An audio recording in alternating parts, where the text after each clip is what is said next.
by encouraging local producers to locate in the economic zones so they become more viable and they're able to produce items for the domestic market instead of us importing all these items. Fortunately, ang Philippines is a huge market. We're a Yes. growing market.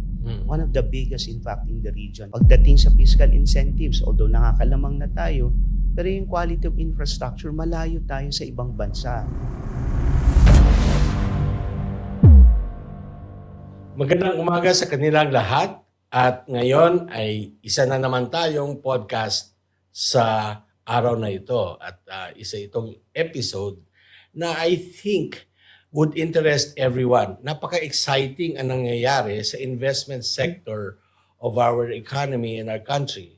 And our guest this morning is from the Philippine Export Zone Authority, Mr. Theo Panga.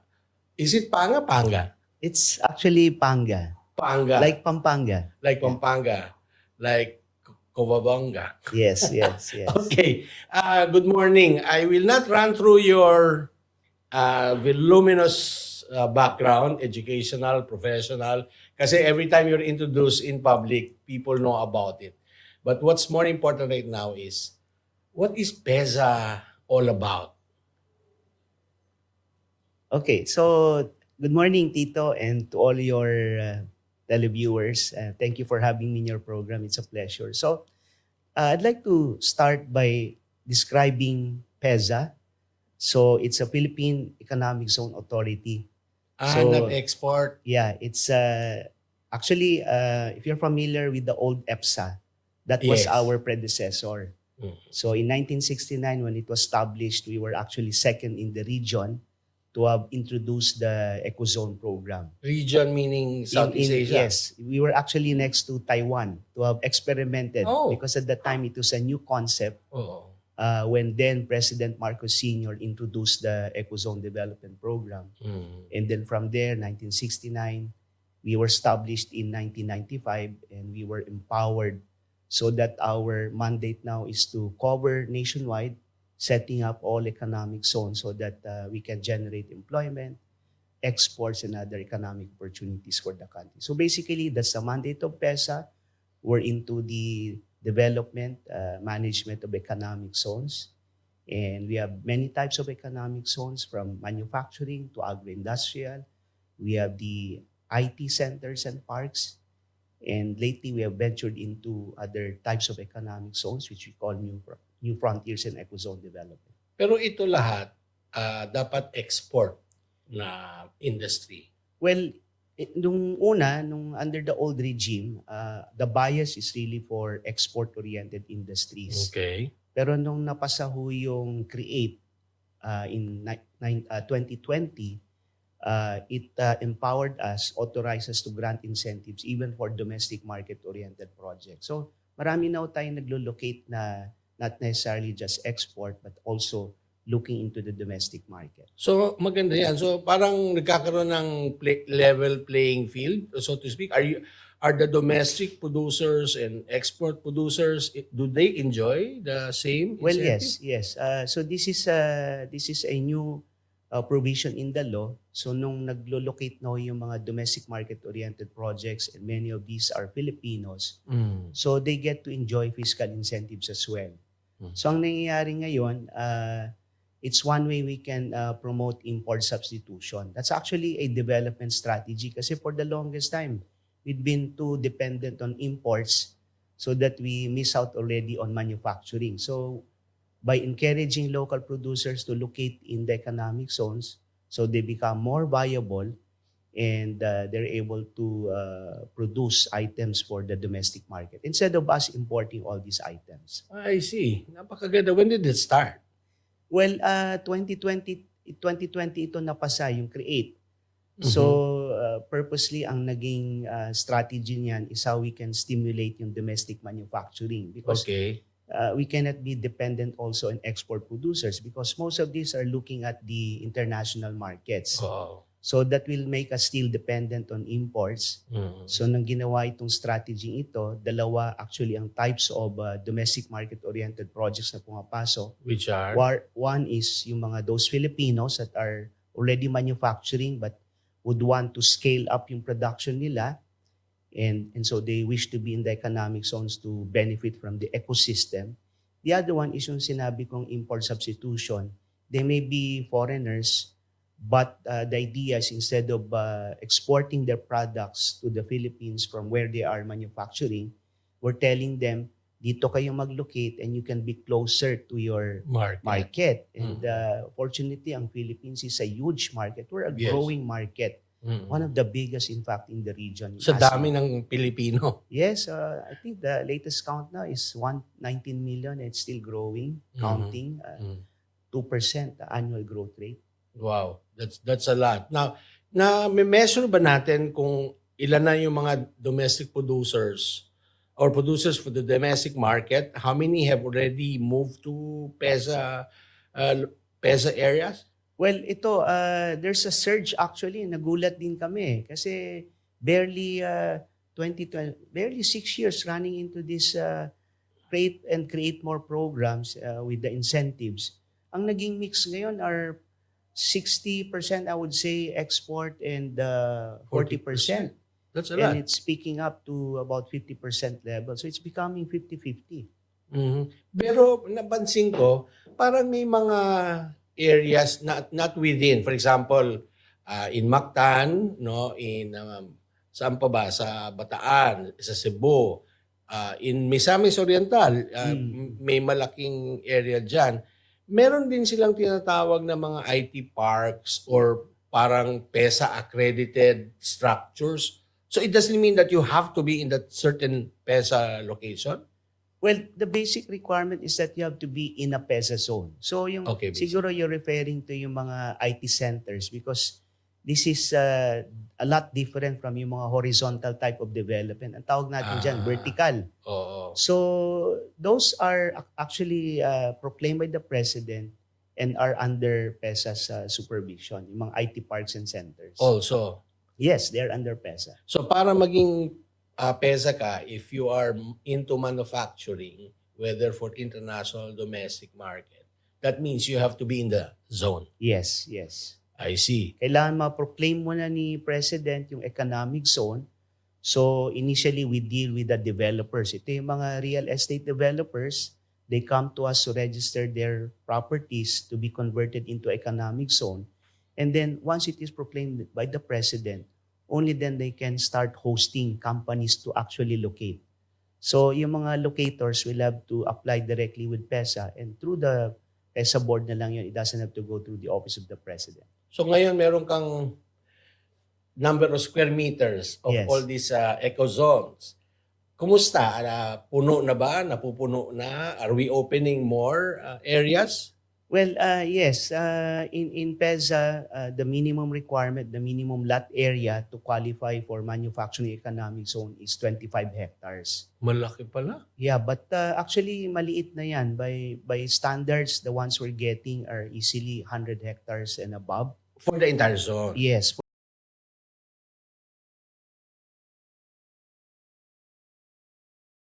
Strength, if you will be developing quite a sizable area.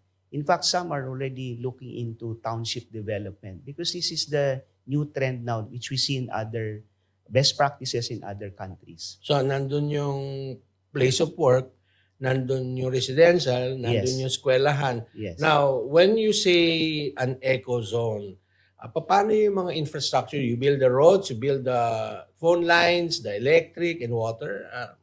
And what do you do for this locator? That's the beauty of encouraging yung private sector-led.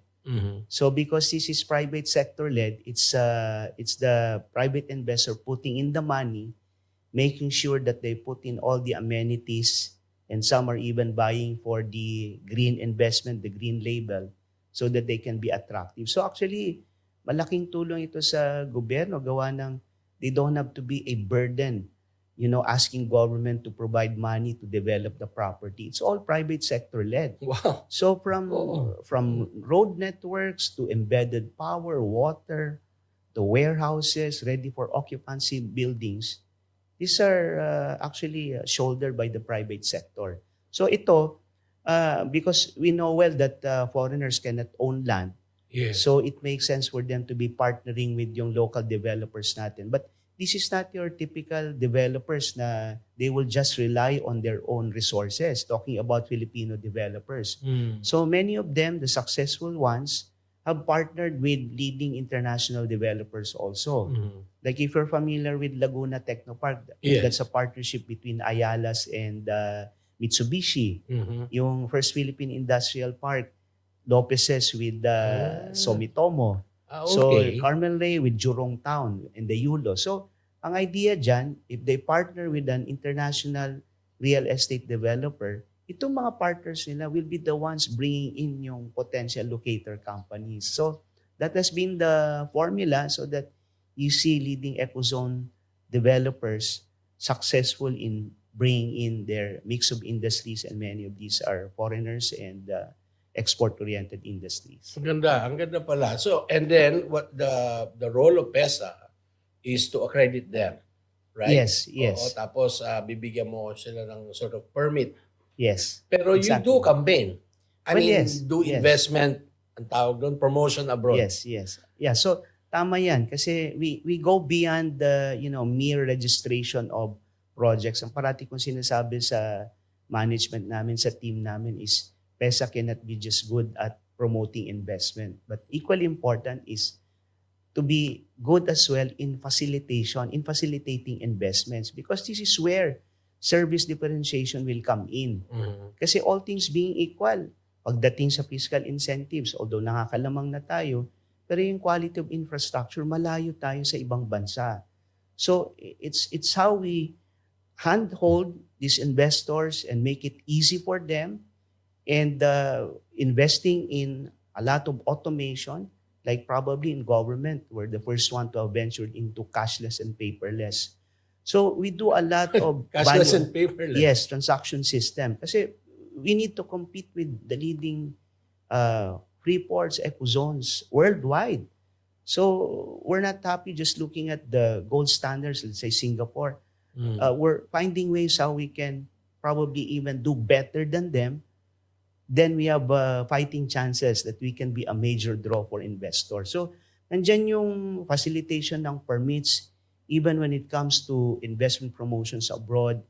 So of course, we promote all these economic zone development. When it comes to locator companies, when they have issues with other agencies in government, because sometimes it's inevitable that you have to contend with all these issues, then we take up the cudgels for our investors. Kami mismo ang pumupunta sa mga problematic agencies. Go talaga. Yes, so kasama ho yan sa tinatawag natin na green lane treatment. When we roll out the red carpet treatment for investors, that means we have to walk the talk. I see. Paano si artificial intelligence? How does it, is it already part of PESA? Well, yes. We're very much aware of that. Yesterday, I was in a big forum with the electronics industry. That was the hot topic of the day. So, ang ginagawa ng PESA, we know well that much of these investments will be driven by AI. In fact, the next technological revolution will be steered by AI, yung mga robotics. And so kami, siguro how we can distinguish ourselves is we do more actions than planning and talking. So recently, we launched the first AI Tech Academy in the Philippines. That's the first of its kind. Really? Yes, in Cebu. It's a nice facility with all the laboratories. We partnered with a private sector, and TESDA put in the money to provide free training grants. So the strategy really is how we can train as many Filipinos, thousands of them, so that they get immersed to various AI tools and solutions. How do you get into that training program? Well, yeah. So, there was this brilliant guy from Hong Kong walk into my office. So we discussed, and he was sharing with me that he was scouting around in the region, trying to present his project, which is AI Tech Academy. And it seems nobody would want to engage with him. And so I told him, let's do it. And I want it fast with our setting up. So they set up a nice facility in Cebu. We partnered with our locator companies. In fact, we got our locators to donate the equipment to these laboratories. Wow.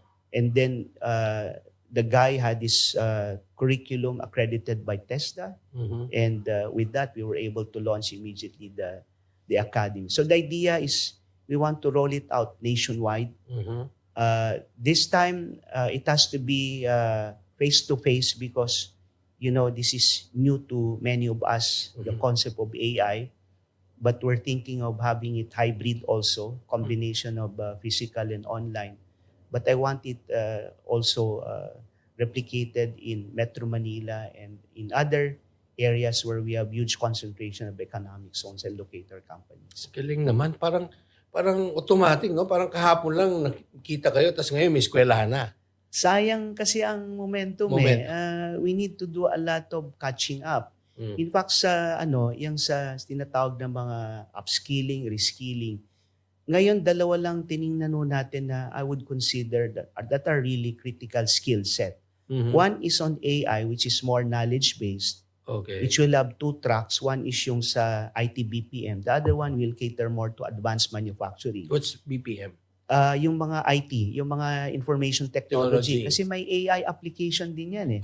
We have to prepare for it because one day, if we're not ready, we will just, lose all this employment because they're not able to adapt to AI. Yes. So we have to prepare for it. The other one is yung tinatawag nating CNC. Okay, yung tool and die, mold, yung mold and die kasi cuts across several industries. Hindi lang yan pang electronics, automotive. Nandiyan ang aviation.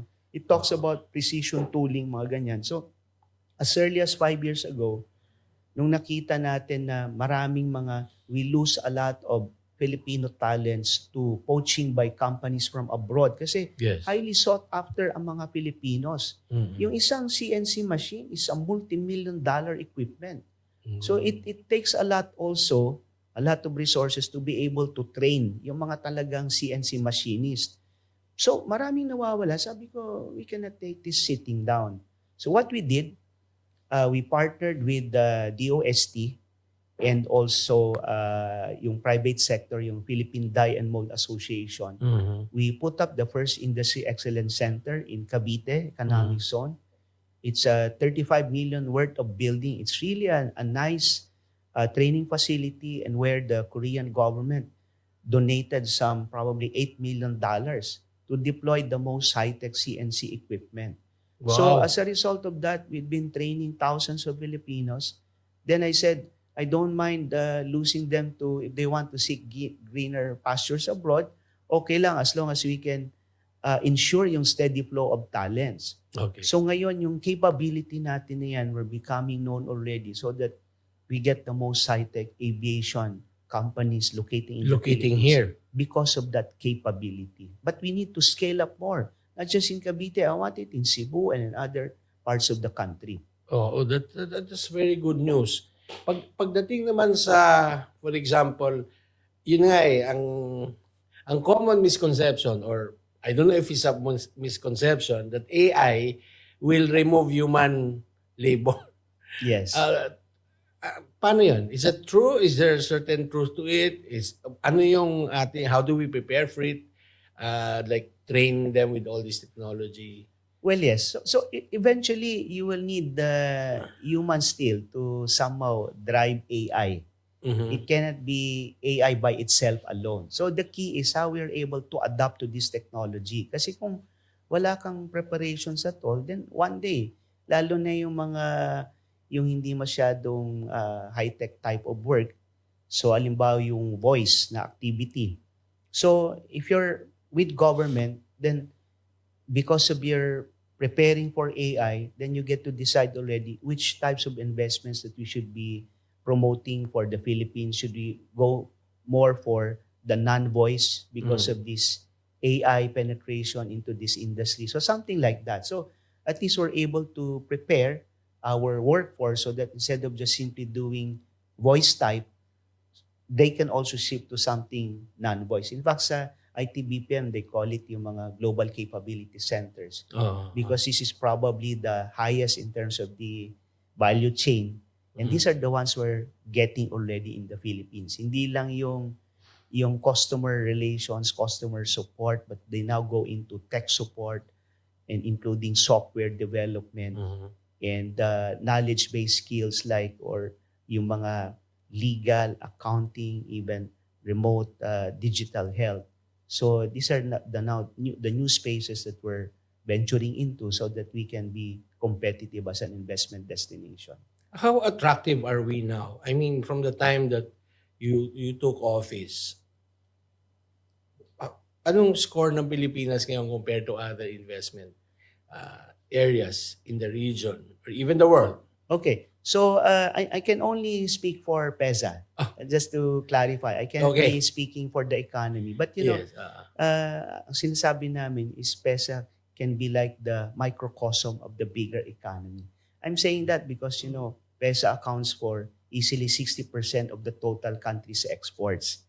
So gusto sabihin, kung hindi maganda ang performance ng PEZA, you can always expect na somehow hindi rin maganda ang performance ng Philippine economy in general.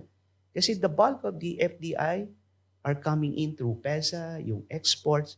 And so it's a must really that we continue to attract investments because these are the ones that will generate the new technologies that will help us increase, scale up with our exports. So FDI is really important. So to that question, una-una siguro, yung investments by way of gauge, yung investment approvals. You know that in the previous administration, we have had declining spiral of investments. Talagang bagsak since 2018 hanggang 2021 pababa and we were the laggard among ASEAN. Because of yung level of investments alone. So from there, marami nang mga anak na yan eh. Pag mababa ang investments mo, you can always expect also that yung level of exports mo, the jobs being generated, mababa rin.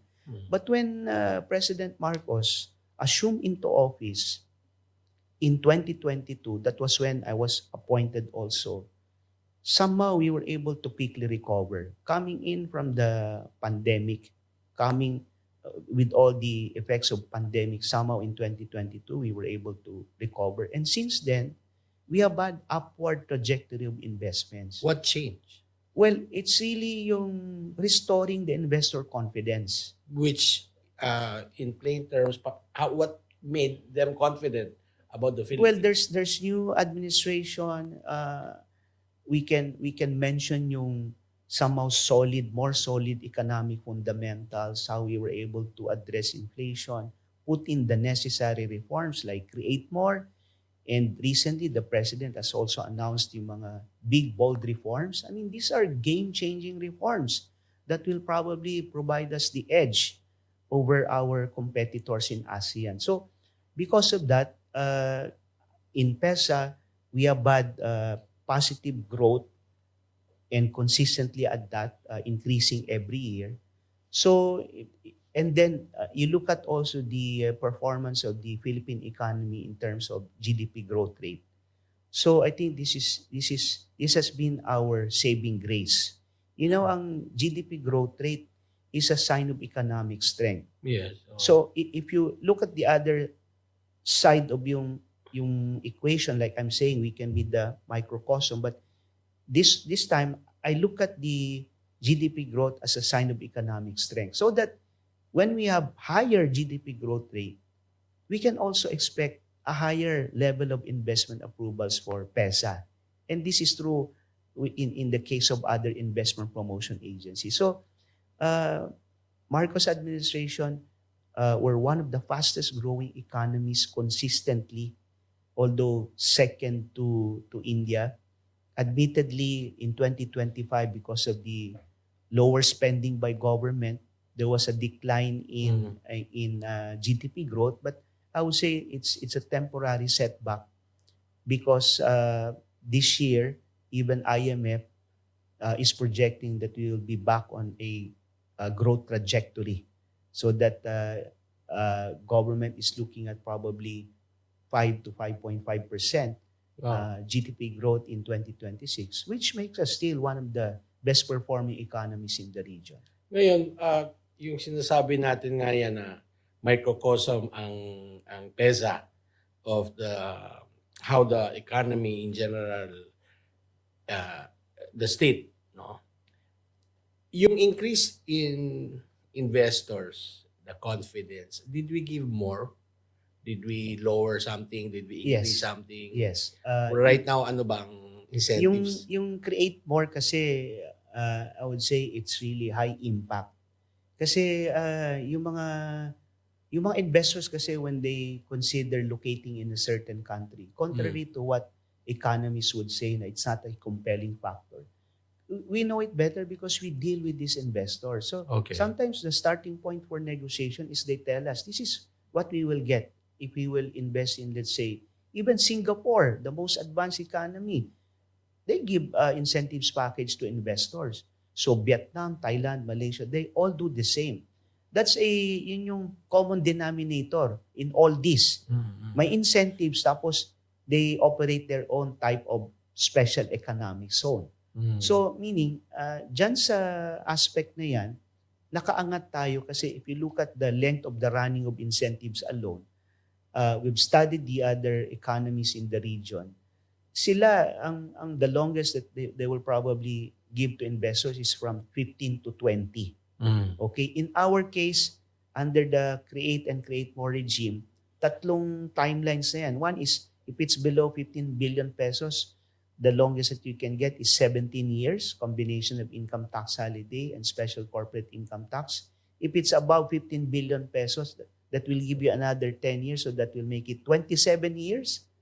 And then what more if you will be investing $1 billion? That's for a total of 40 years. So that's the longest, the most generous. Even when it comes to VAT exemption and zero VAT rating, in other countries, you have to pay upfront the VAT only to ask for a refund later on. In PEZA in the Philippines, you get outright exemption. So definitely that will be a big boost to our competitiveness. Maganda yun. Parang ginawa mo na you want to attract the bigger ones. Yes. $1 billion.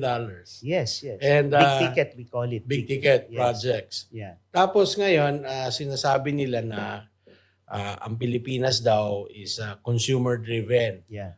Our sector of the economy is mostly services. Yes. Is there something wrong with that? Well, based on the studies, and you can read on this from available literature, ang theory nila with the Philippines is because we jumped early to the services sector. I mean, we failed to build on our manufacturing sector because the other countries, that's how they've gone through yung development strategy nila. Tayo quite early, we jump into services. So maraming, of course, services like our IT BPM is also a saving grace for the Philippine economy. Their level of investments double that of manufacturing. But the problem is, in terms of the value adding and the multiplier effects, you get more of this from the brick and mortar type of investments. Kasi yung mga manufacturing, and we've seen that in the case of PEZA, these are what we call long-haul investors. In fact, simula nung nagsimula ang PEZA, even from its predecessor, up till this time, 60% of our investors are actually long-haul. 30 years into manufacturing in the Philippines, 40, 50 years. Andiyan pa sila. You don't see that. You don't expect to see that in services sector because sabi nila, it's so footloose. That's so yung technology changes quite quickly, unlike yung manufacturing, meron pang tinatawag na mga legacy products na once they develop something, at the very least, they can sell it to the market for 5, 6, some even 10 years. So, yan ang strategy ngayon ng government looking at the models of other, especially Vietnam. I think we failed to leverage or capitalize on manufacturing because we have relied so much on OFW remittances, high spending because of yung importations, import-driven. So really, if you want a more sustainable growth, it's high time that the government must strengthen even more our manufacturing sector. That's right. But what is exciting you now? I mean, you wake up in the morning, ito gusto kong mangyari. What's the exciting future for Well, PEZA? yes, I'll tell you on investment promotions kasi some kasi could be very, pessimistic. So kami naman, we always look at Pessimistic. we always look at the brighter side of things. We cannot be negative. When you're in Okay. investment promotion, never say something negative about your country. Yes. So sa akin, alimbawa, some are so negative talking about the tariff rate that were higher versus other ASEAN and we're always the laggard. So sinasabi ko naman, that could be true during the Trump 1.0.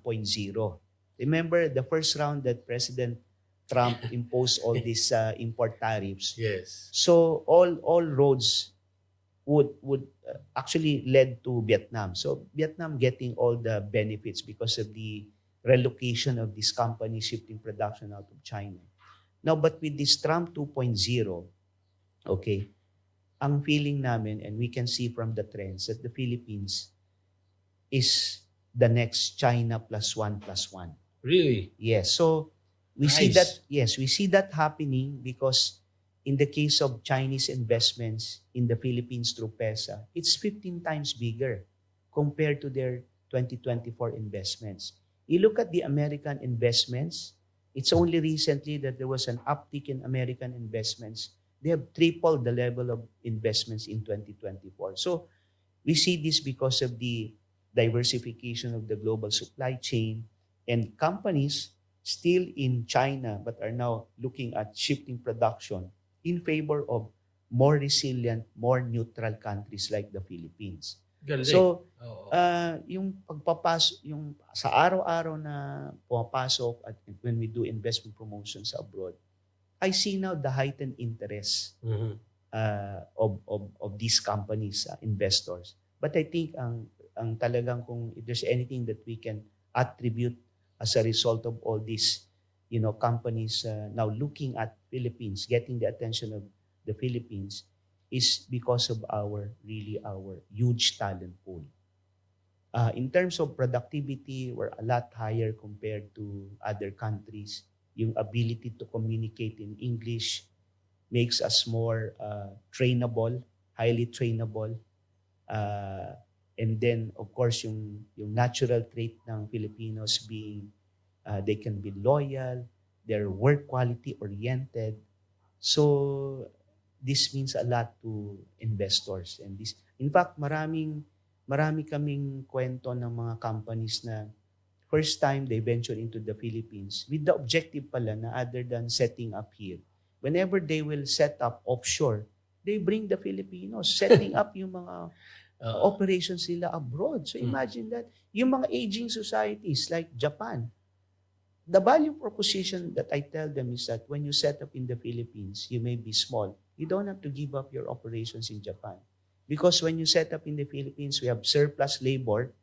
So what we do is we send Filipinos to Japan for training. Let's say 3 years is a cycle. So that when these Filipinos, when they come back, there's another batch willing and able to replace them. So we do it as far as Hungary, in Europe, and Filipino talents are becoming somehow renowned worldwide because of our capability.